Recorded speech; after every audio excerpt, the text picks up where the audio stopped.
The media industry was in the midst of a major shift before the pandemic.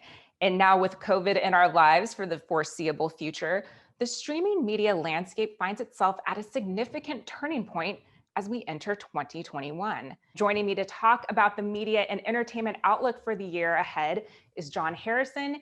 He's EY's global media and entertainment leader.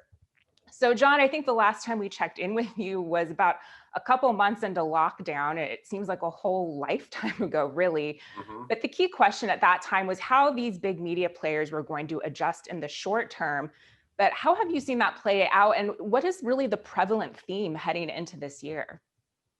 Thanks, Alexis. I think the big theme going into 2021 is the recovery and the reopening that we're hopefully going to see as the vaccine gets fully distributed into the population. And with that, hopefully, we'll see a reopening, which will be so important for media companies that rely on business models that require the physical aggregation of people. So whether it's movie theaters or theme parks or concerts, that sort of reopening is going to be a powerful tailwind, we believe, for those segments of the media industry that require people gathering.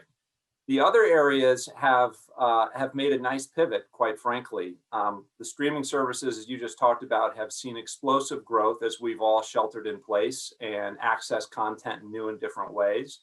And the gaming sector as well has seen very, very strong performance as people have searched for entertainment, but also the social connectivity that gaming platforms provide. So I think that the pandemic and the recovery from the pandemic is going to impact each of the subsectors a little bit differently. Right. And last year we saw so much, as you said, so much growth in the streaming sector. We had all these new products come online with HBO Max, Disney, Apple, and even Quibi, even though that didn't last very long. But as you said, they kind of made the pivot. What do you think the ones that are doing the best right now? What are they doing right?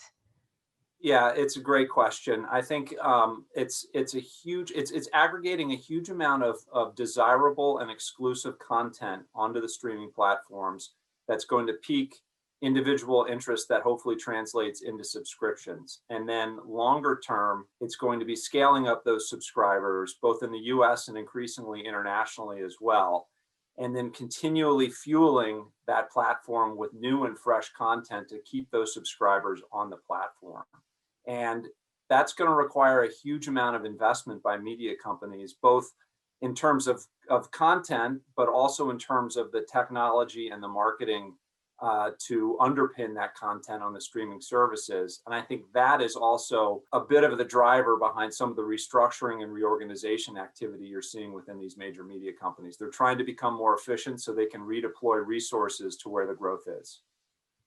That's so interesting because I do feel like you had mentioned cost reduction as kind of this major theme. And, when I look at initiatives like Netflix this year trying to put out a new movie every week, putting a lot of cash and investment into that new content, but also trying to keep on par with debt. I mean, how is that balance going to be Right. maintained throughout this year? Yeah, and especially for the traditional media companies that are really trying to make this transformation from the legacy linear world to the on-demand streaming world, they are working very hard to protect the cash flows that the legacy model generates, which is still really primarily the major profit driver of the industry.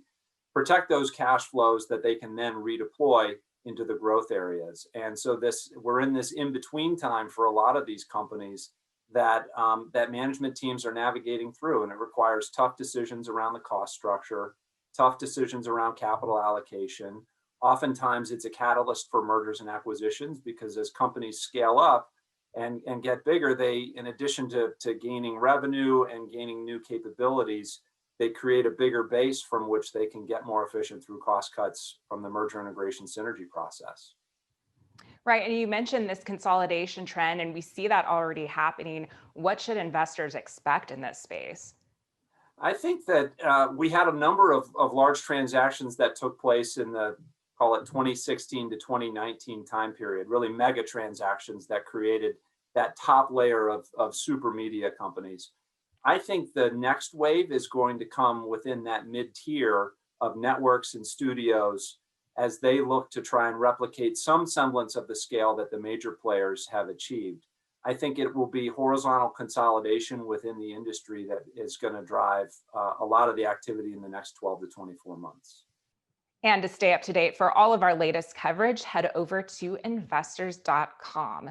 For Investors Business Daily, I'm Alexis Garcia.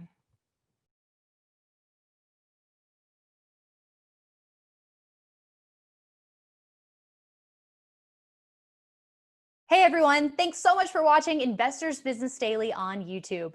If you want to watch more videos, make sure you hit that subscribe button so you don't miss a thing.